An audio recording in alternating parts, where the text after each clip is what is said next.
이 시간 함께 하실 말씀은 룻기 4장 13절에서 22절 말씀입니다.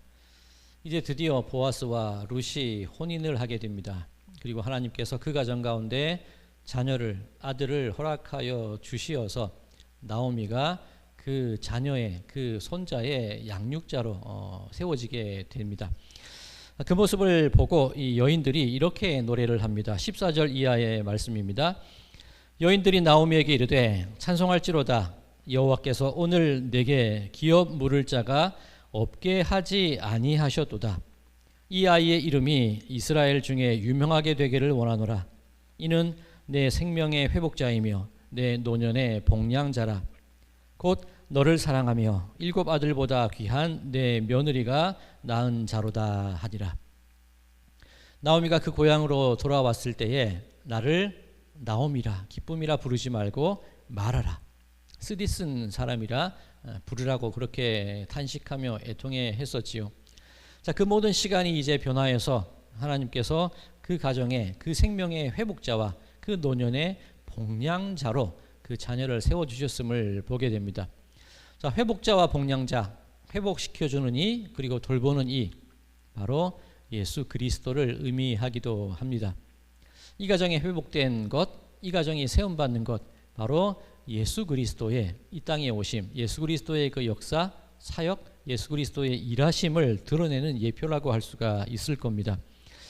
자, 이 여인들이 나오미에게 그렇게 얘기를 하는 겁니다. 이제 회복되었어, 세워졌어, 하나님이 일하셔, 그 구원을 맛보았구나. 바라기는 우리들의 자녀들의 삶 속에서도 이와 같이 이 하나님의 일하심, 하나님의 돌보심, 하나님의 회복해 하심의 역사가 가득히 임하여지기를 소망합니다. 자, 이제 룻기의 마지막 부분입니다. 다윗에게까지 이어지는 족보로 룻기가 끝이 나는데, 오늘 이 룻기 4장의 족보는 조금 다릅니다. 조금 특별하다고 할 수가 있습니다. 보통은 그 족보가 이 아브라함에서 시작이 되거나 아니면 아담에게까지 거슬러 올라가거나 유다의 자손됨을 강조하는 그런 내용으로 족보가 꾸며져 있어야 되는데, 오늘 룻기 4장에 나와 있는 족보는 베레스로부터 그 족보가 시작되는 것을 볼 수가 있습니다.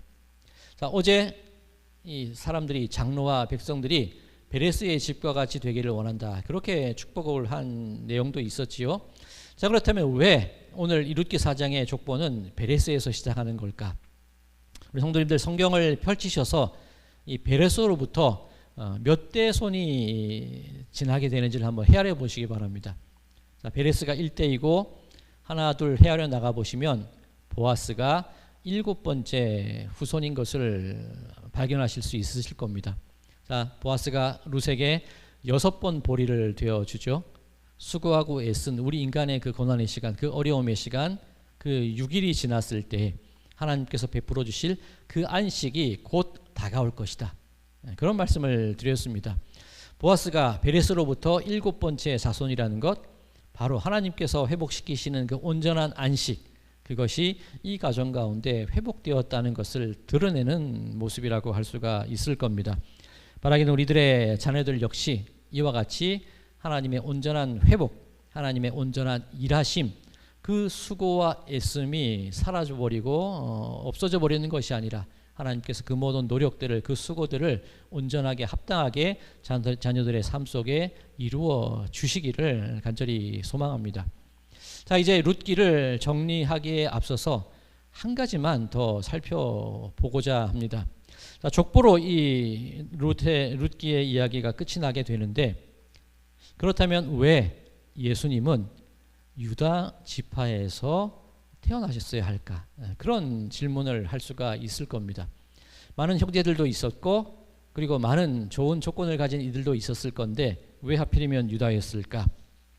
어제 그런 말씀을 드렸습니다. 다윗의 왕, 다윗의 자손 예수가 아니라 우리가 기대하고 소망해야 될 예수님은 나사렛 예수시라고, 양식이 아니라 안식을 구하는 삶을 살아가자고 그런 말씀을 드렸습니다. 사람들은 그렇게 생각합니다. 내세우고 싶은 것, 자랑하고 싶은 것, 드러낼 만한 것. 그래서 다윗의 자손이라는 것을 강조하는 것이 사람들의 모습입니다. 자, 그런데 성경은 왜 유다로부터 그 예수님의 족보가 시작되었을까? 유다는 장자가 아닙니다. 그리고 유다는 그 아버지가 사랑했던 아내 라헬의 자녀가 아니라 레아의 네 번째 아들이었습니다. 사랑도 그렇게 많이 받지 못했고, 그리고 쓸쓸한, 그리고 잊혀질 법한 그런 인생을 살아간 그 아들 중에 한 명이 바로 이 유다였다는 겁니다. 그럼 왜 유다였을까?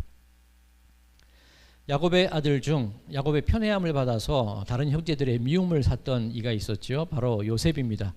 그 요셉이 애굽으로 팔려가게 되고 그곳에서 종노릇을 하였으나 하나님의 돌보심으로 애굽의 총리가 됩니다. 그리고 7해의 풍년과 7해의 흉년을 지나는 동안 그 나라를 잘 치리하여서 많은 곡식을 창고에 모아두게 되지요.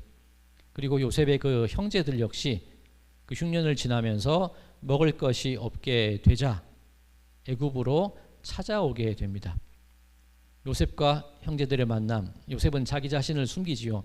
그리고 그 동생 베냐민의 자루 속에 은잔을 숨겨서 보내게 됩니다. 그리고 다시금 그것을 핑계로 베냐민을 잡아두려고 하지요. 자, 이 아버지 야곱의 입장에서는 얼마나 큰 슬픔이겠습니까? 아들 요셉도 잃어버렸다고 생각을 하는데 그 아들 베냐민조차 잃어버린다면 내가 사랑했던 라헬로부터 태어난 아들이 모두 없어지게 되는 겁니다. 자, 이때 바로 유다가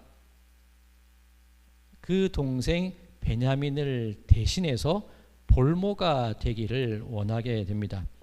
창세기 44장 32절과 33절 말씀입니다. 주의 종이 내 아버지에게 아이를 담보하기를 내가 이를 아버지께로 데리고 돌아오지 아니하면 영영이 아버지께 죄짐을 지리이다 하였사오니 이제 주의 종으로 그 아이를 대신하여 머물러 있어 내 주의 종이 되게 하시고 그 아이는 그 형제들과 함께 올려 보내소서. 베냐민을 데리고 올 때에도 유다가 말하기를 제가 담보가 되겠습니다. 그렇게 말을 했고요. 이 베냐민이 애굽의 볼모로 잡혀 있을 그 순간에도 유다는 내가 대신 잡혀 있겠습니다. 그런 얘기를 합니다. 바로 이것을 속량이라고 하지요. 나를 들여서 다른 사람을 사오는 행위, 바로 예수 그리스도의 속량, 그것을 뜻하고 그것을 드러내기 위해서 이 유다의 자손으로 예수님께서 이 땅 가운데 오시는 겁니다. 보아스의 의미가 그것 아닙니까? 속량하고, 기업을 물은다는 것, 속량하고 속죄하고 구속하는 그 이미지, 그 모습들, 이것이 바로 이 룻기가 드러내는 주제라고 할 수가 있습니다. 자, 이제 룻기를 정리해 볼까요? 인생이 역전되는 이야기가 아닙니다. 그리고 날마다 흉년과 어려움 가운데 고단한 인생을 보내는 그런 이야기도 아닙니다. 그렇다고 해서 드러내놓고 내 가문을 자랑하고 내가 가진 그 핏줄을 자랑하고 내 조건을 자랑하는 그런 이야기도 아닙니다. 빈손으로 살아가는 우리 인생에게 하나님께서 안식을 주시는 이야기, 죄 가운데 죽었던 우리들을 구속하고 속량하여서 살려주시는 이야기, 우리에게 생명의 떡 되시는 예수 그리스도를 우리의 양식으로 주시는 이야기가 바로 룻기라는 것 기억하시기 바랍니다. 어느 소년의 보리떡 5개처럼 흠모할 만한 모습도 없고 그렇게 좋은, 그렇게 풍성한 음식이 아니지만 그것을 가지고 만 백성을 먹이셨던 예수님의 그 사랑이, 그 구원함이 우리들의 삶 가운데 임하여지기를 간절히 바라는 것, 이것이 바로 룻기의 말씀이라는 것 기억하시기 바랍니다. 사랑하는 성도 여러분들, 이제 2024년도 자녀를 위한 기도회 마지막 시간이 되었습니다. 그리고 내일은 2025학년도 대학 수학능력 평가 시험이 있는 날입니다. 대학, 어쩌면 하나의 과정일 겁니다. 대학이 아니더라도 여러 사업이나 직장을 준비하고 있는 자녀들, 군 혹은 결혼을 준비하는 자녀들이 있으실 겁니다. 그 모든 과정들, 더 넓은 세상으로 나아가기 위한 한 단계, 한 걸음걸음을 내딛는 순간일 것입니다. 자, 그 길, 그 문을 통과해 나갈 때에 우리 자녀들이 목적하고 염두하고 인생의 방향으로 설정해야 될 것, 그것이 무엇이냐? 하나님 베풀어 주시는 안식이 하나님의 그 넉넉한 은혜와 긍휼하심이 우리들의 자녀들의 삶 가운데 방향과 목표가 되어야 하지 않겠습니까?